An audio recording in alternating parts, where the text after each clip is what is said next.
So good afternoon and welcome to our session, to our podcast of 17th June 2024, in which Father Francesco is going to talk about an ethical topic about collaboration with evil.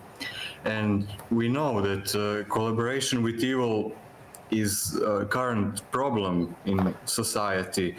It's a social problem, it's professional problem, commercial problem, also in political activities, in the practice of medicine, in the world of finance, and so on. And we can say that collaboration with evil associates us on material collaboration with evil, which is given when we help others to carry out a bad action, like helping a thief to steal because he forces us by threatening us, or to sell wine to someone who is going to use it to get drunk. Saying that, I would like to leave the word to Father Francesco to introduce us even more deeper in the topic. Thank you, Father. Thank you, Vito. Yes, it is indeed a very important topic, the cooperation with evil, because, as we know, the synderesis is the foundation for the moral law, to do good and to avoid evil. And well, just how do we avoid this evil? Especially as a society itself becomes more and more evil. One example I often think of is, what do you do in a big city when all the pharmacies are selling, contraceptions and this other things that we know we don't agree with as Catholics. Buying from those pharmacies, we're cooperating with their practices. Or how many companies out there, how many restaurants and companies and cosmetic companies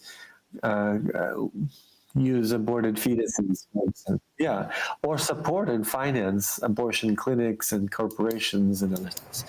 Correct. And we have these lists out there. We know who they are, so we try to avoid giving them money. That's one approach. But it's impossible for us to avoid everything because we live in this context.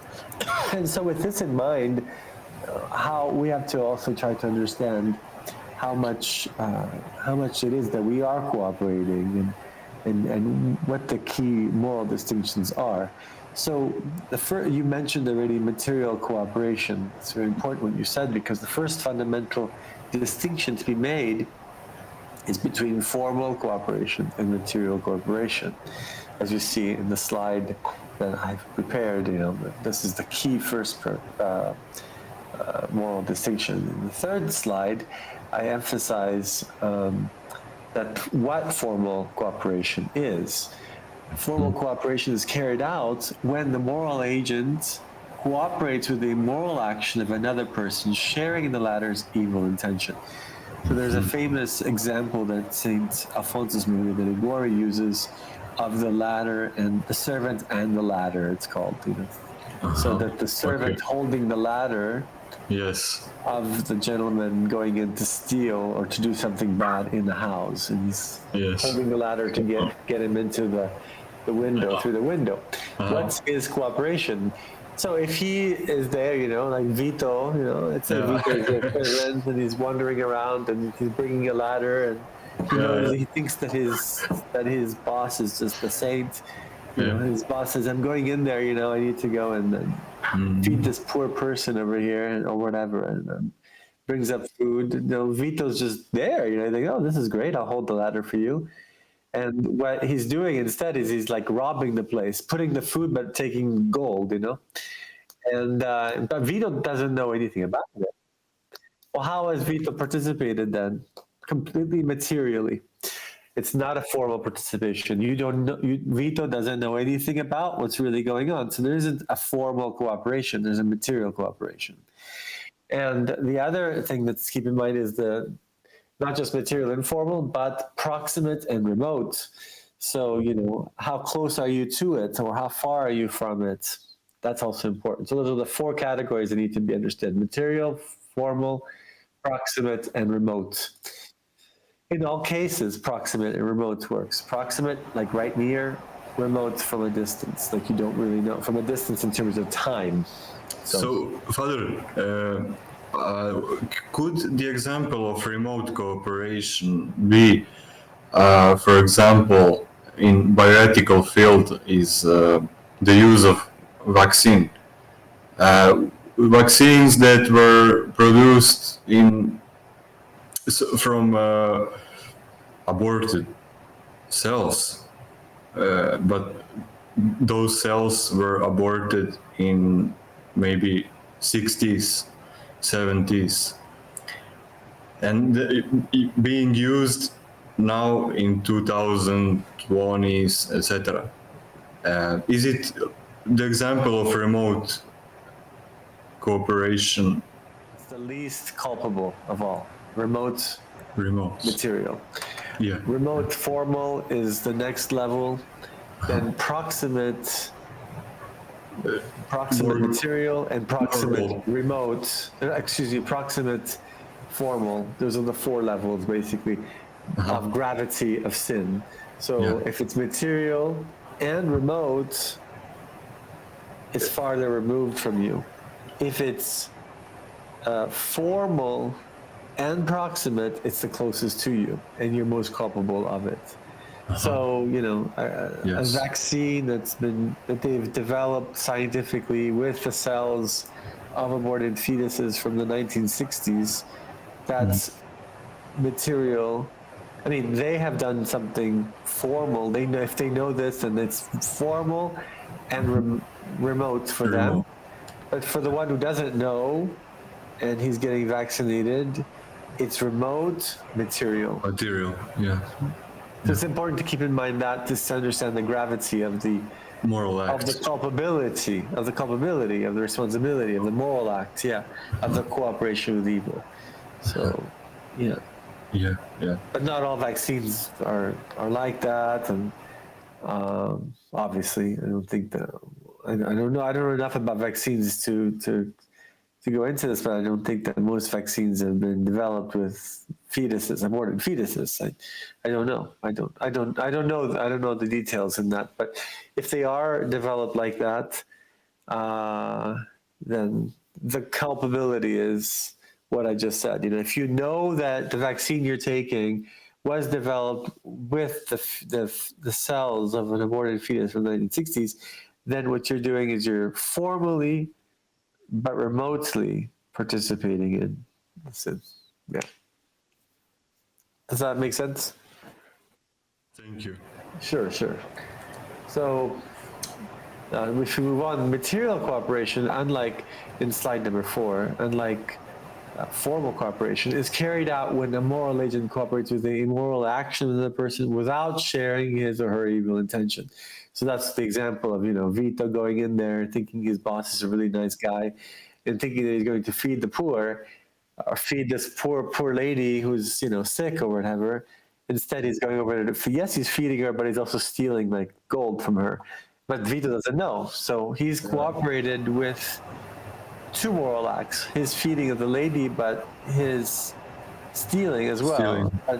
He's the first moral act. He cooperated proximately and formally, because the man says that he went to feed the lady. Yes. And he did it. But on the side, he also decided to take some gold.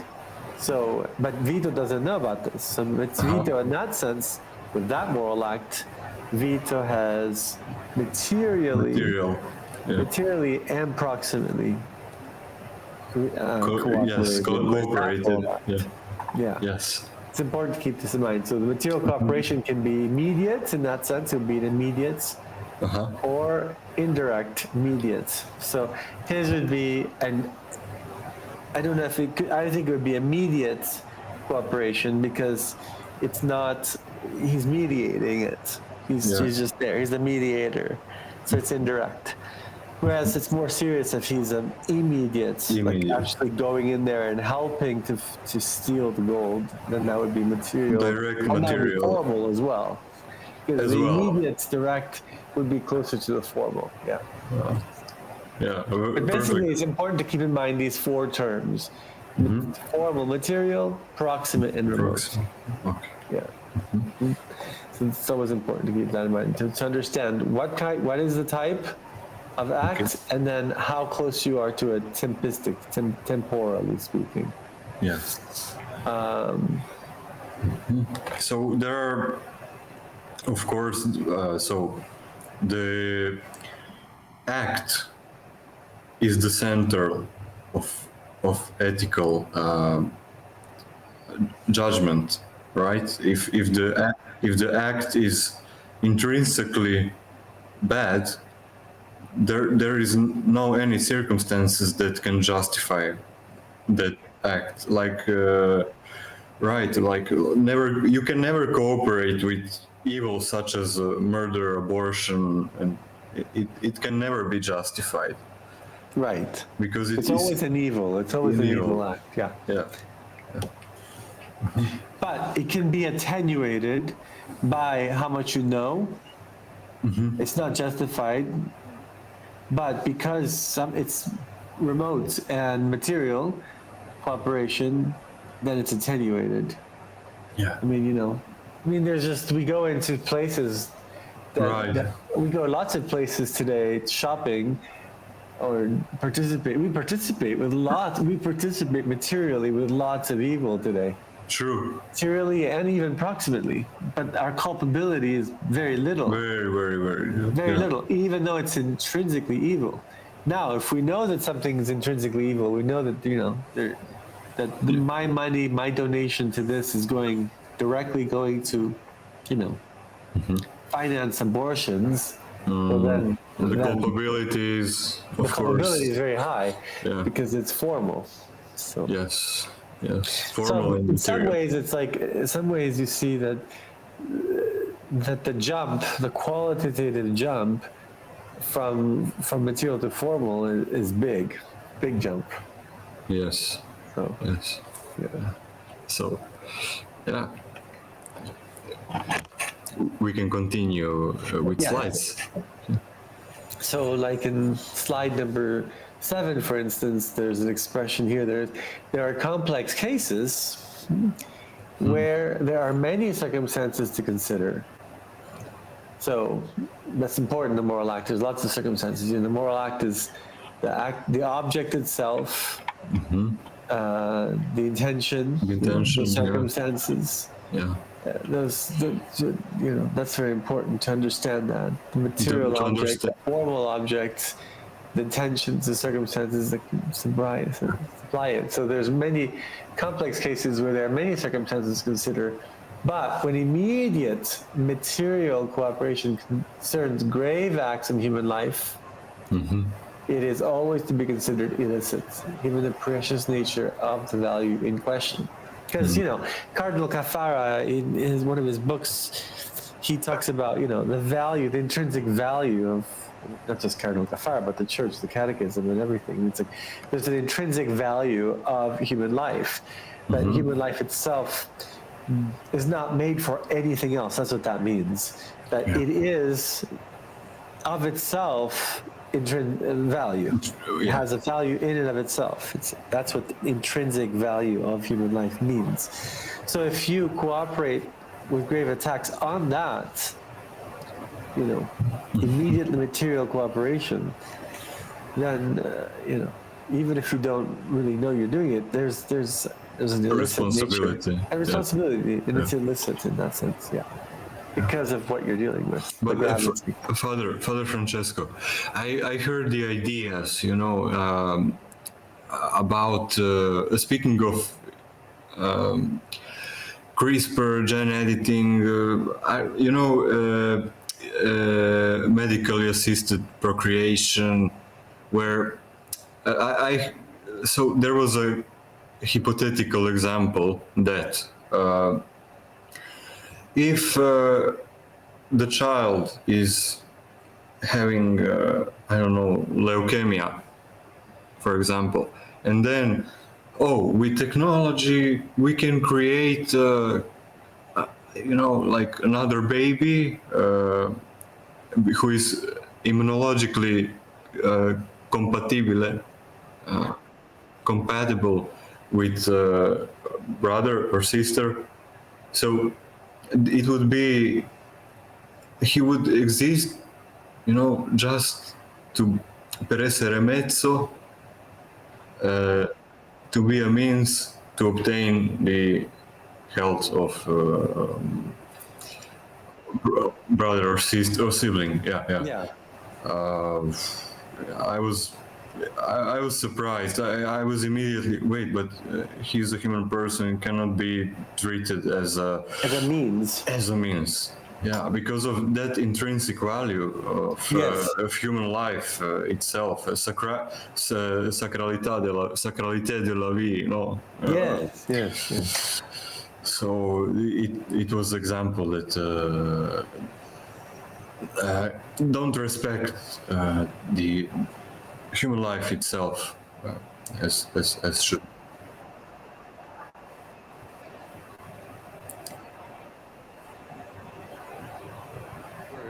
Just as if it's just a commodity, It's shopping around. It's a commercialization of it. It's objectification of it. This is happening in our society a lot. Of course, in society, there is how to say it. That syndrome of perfect fetus. Yes. Idolatry of bellum, of better enhancement, and it's more than just enhancement. It's to try to change the person into what the person's not. Yeah. So, but I believe that it has something with cooperation with. It does actually. It's not taking into consideration the value of life, of human life. Yeah. So it's playing with what God has made in many ways. There's a lot of that going on today. It's pushing the bar, essentially. You can say.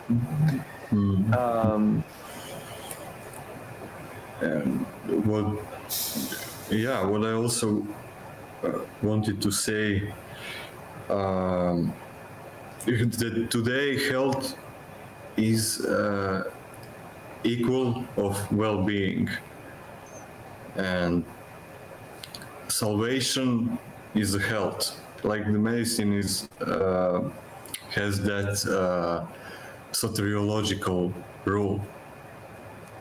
And the research shouldn't be obstacled. So it is like autostrada for cooperation with you. So we must fight for ethical obligation to collaborate in the good, to protect the human life from its beginnings, to guide ethically the scientific research for a common good, to contribute to the good of others. That's right. This is a very important distinction that you're making, because a lot of people think about just their own individual good, but we have to consider the common good of society and the moral act. So it's not just enough to think about the individual good, but the common good as well. Yes, absolutely.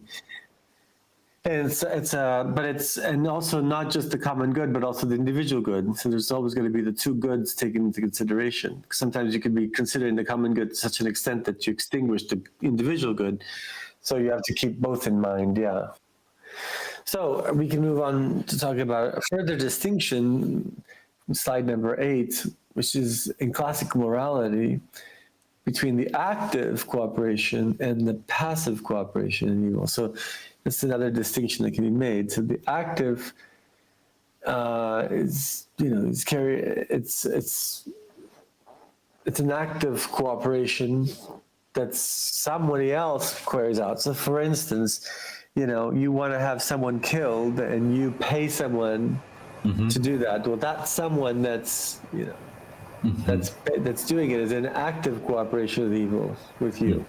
It's material and formal in some ways because he's actively doing what you want him to do. So Vito, hire someone to shoot someone that he doesn't like. Vito's not doing it. He's having somebody else actively cooperate with him. But that's a formal cooperation. Formal cooperation. Formal, yeah. Yeah. The passive cooperation instead is the omission of an act that's supposed to be done. So let's say you omit. That for instance, someone needs to be. I don't know. Needs to. Is going to cross a bridge. And that bridge has ice, but you just didn't really, take it off. You didn't take off the ice. There's a passive participation in it because you didn't take. It's not that you did anything, but you failed to do what you're supposed to do. So that person slips and breaks his neck or something, And so that's important to also understand that, So there's the active, like where you actually, you're formally there, or where you're just being negligent. So negligence also is a type of passive cooperation. It's important to keep that in mind. So it also makes you think about the importance of how you do your work, Yes, true. About Father. I like Padre Pio. He was like saying to some people, he's like, you're being lazy and with your health, and you're not taking care of your health. This is an interesting thing. You're not, so you're going to be a weight on other people. That's a passive cooperation in evil, because you're not doing what you're supposed to be doing to take care of your health, and so it's going to be a weight on other people. Very interesting. These distinctions are important, and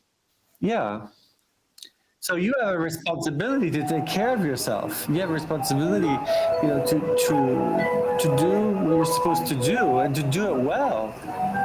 Sure. That's good for other people. So I always have to keep in mind in the moral act, it's not just about the individual, but it's about the society as a whole and the good that's there for society. Right. So there has to be a wisdom that's connected to the moral act. In fact, the wisdom is a virtue that points towards a good that you want to achieve. That's why the demons can't have wisdom, because they're not using their knowledge for something good. Right, so in the wisdom there's a certain celercitas, celercitas. It's like that's connected to prudence. It's connected to how you do it. It's like, what do you know? Memoria, celercitas, those kinds of things. You have to have remembering what you're doing. To do the good, how to do the good. So it's important to keep this in mind, So. To do well the good. Yeah, to do well the good. Yeah. Exactly. Well, Father, very important. Or else, if you don't do that, that's where the slide number 8 is so important, because the passive cooperation is the omission of an act. Father, speaking of passive cooperation, when you mentioned the bridge with ice and the subject A didn't react. Right. So people slipped and broke their neck. Someone slipped and broke his neck. That's a passive cooperation in evil, because you didn't do what you're supposed to do. This happens a lot in the workforce, because people are negligent. This is negligence, and there are laws of negligence that deal with this. What's interesting about the moral life is that a lot of it is connected to the law. To police and to the law, So. But when somebody. Jurisprudence, in fact. Jurisprudence. So it's about justice and about doing justice prudently, and doing justice with prudence, Prudent doing what way. is just prudently. So the highest virtue of jurisprudence is the bonum justum, is the just good, and how you go about it with prudence. It's very important. Yeah. So everything is connected to. It's not enough just to do the good; it's to do the good prudently, and to do the good that you are called to do, and to do it well, so virtuously. So it's about virtue in the end. All of this. Yeah, ethics of virtue. Always Absolutely, entry. it's virtue ethics. Absolutely. And behind virtue ethics, you must remember there's a metaphysics. There are truths that are, that are transcendent virtues that guide ethics in general. So this is all. I mean, there's a lot of good in this with Alistair McIntyre. He really gets into all of this, into how the virtues work in the life, the common life. I also like. I have a manual about ethics of virtue called Etica della Virtù, wrote by Ignazio Jarza, professor. Oh yes, Professor Jarza. Yeah, I know him. Yeah, in Santa Croce. So I will. Yeah. I will check it out. And He teaches metaphysics, so he understands the metaphysics behind the ethics. He also teaches. antique philosophy. Aesthetics, right, good. right. Yeah. Aesthetic philosophy, not just the ethics philosophy. What I wanted to say about action and omission. So, we have tendency to think that omission is not to do anything, and then as you didn't do anything, you're not wrong. You didn't do anything, right? But no, actually, you choose to not to. You have an obligation to do it, and you're going to be judged according to that. So one is also judged by one state of life. I mean, if it's the same thing done by one person, that's so interesting. All this, if you get into this, the same person, the same act materially done by one person is not judged the same. The same material act is not judged the same between one person and another, because you have to look at what is the state of life of the person, what are the obligations of the person. So if if a child behaves like the mother does, the child doesn't get judged the way the mother does. The mother has more responsibility than the child does. And and the judgment of God works like this. I was talking about this recently. I had met this girl. She was in her mid-20s. I was with a seminarian about her same age. And she just was raised in a family without God. She didn't believe. So I said, "Oh, I'll pray for you." And she's like, "Oh, no, don't pray for me." She doesn't understand, the value of prayer and whatever. And so I was reflecting with a seminarian afterwards. I was reflecting, well, what happens to this girl before God? And so I was thinking about the story of the Curé of Ars, Saint Jean Vianney, where this wife comes up to him and says, Father, my husband just died, and where is he? In heaven or in hell? Mm-hmm. He has made it to purgatory, he replied, the Curé of Ars said, because of one gesture, one look and observation to the image of Our Lady, or an act of devotion to Our Lady and to our Lord. He was saved because of that. Well, in comes, Vito. Or my seminarian friend, and who's studied, and he's been raised in a good Catholic family with lots of instruments to know better. And all he does is he just glances out at Our Lady. Is he going to be judged the same way as that girl or that guy? No. Because because with those talents that God has given you, he expects more from you. So that's why in the end we do not judge, and only God judges, because God knows all of those elements. The moral act also has to deal with the circumstances and who you are and what your role, your state of life is in judging it, in the judgment of the moral act. So one moral act can have so many different meanings for different people in some ways. because of Absolutely. its formality or its materiality, or it's how one intends to cooperate or one doesn't intend to cooperate. Even we see this even with mortal sin, for instance. Piena vertenza e consenso perfetto, something like that. I forget. So the deliberate consent. Now remember, grave matter, deliberate consents.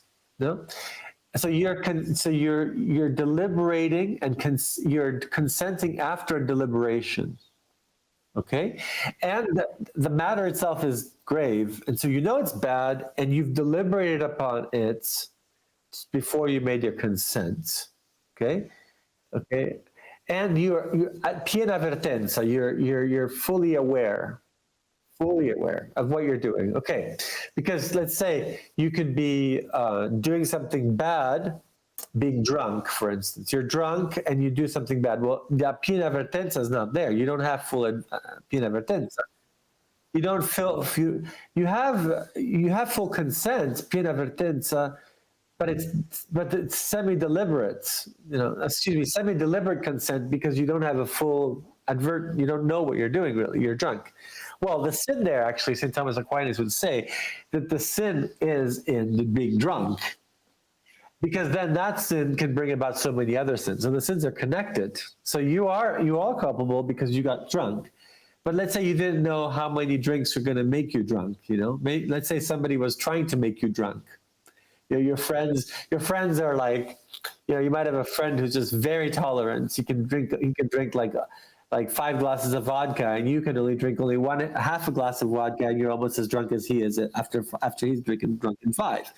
But you didn't know this, and he knows this, so he gives you. So he's the one to blame, Yeah, and then other sins coming together are connected to that, but who's the real one to blame?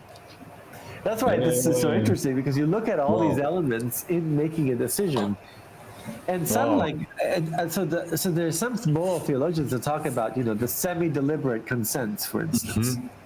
So let's say the first time, St. Thomas Aquinas talks about this too, in the Prima Secundae, question 89, article 6, there's a famous question about the first time that you commit a sin. Can it be a venial sin or a mortal sin? That's the famous question. Well, the first major sin is a mortal sin usually, because you know what you're doing, and it's like Saint Augustine with the pear tree, that famous episode from the Confessions. He knows that he shouldn't go pick the tree, but he goes and pick it. That sin that he did that first time is extremely grave. Now, every time after that, let's say 10 years after that, he's still picking those pears. But it's much less grave. There's semi-deliberate consent at that point, because it's the gravity of the sin, it diminishes because of the habits of the sin.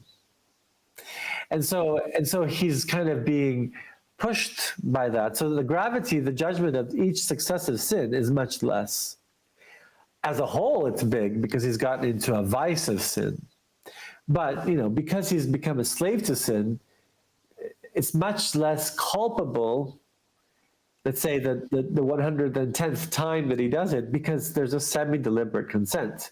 Does that mean there's no culpability? No. He's still culpable. It's still a mortal sin, but there's a semi-deliberate consent that goes with it.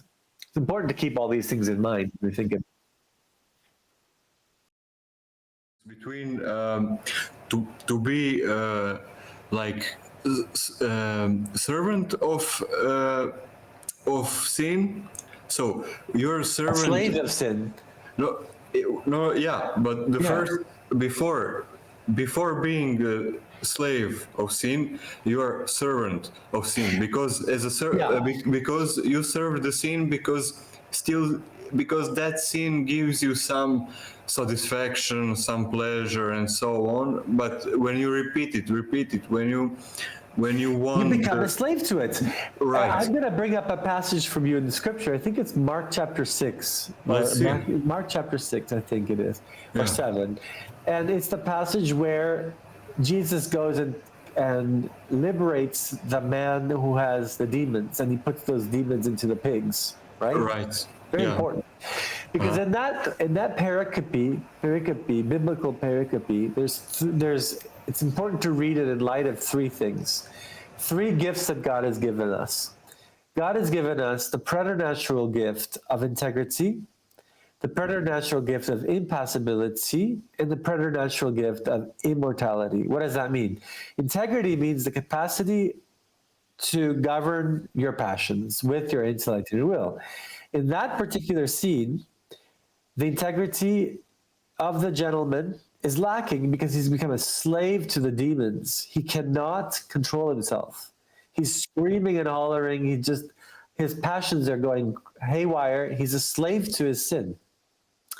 And Jesus frees him and puts those sins, those demons that are enslaving him, his sins basically, but also the demons. You can actually literally say the demons there. And he puts those into the pigs. And then what he goes on to do is he goes to heal the dying daughter of Jairus, right? So that's the immortality. That's the connected to the second to the third gift of immortality. Impassibility. What happens? Impassibility happens when he heals the woman with the hemorrhage. Oh. So that's impassibility because he heals her. She's been trying for years. She hears of this Jesus that's healing people, that's casting out demons.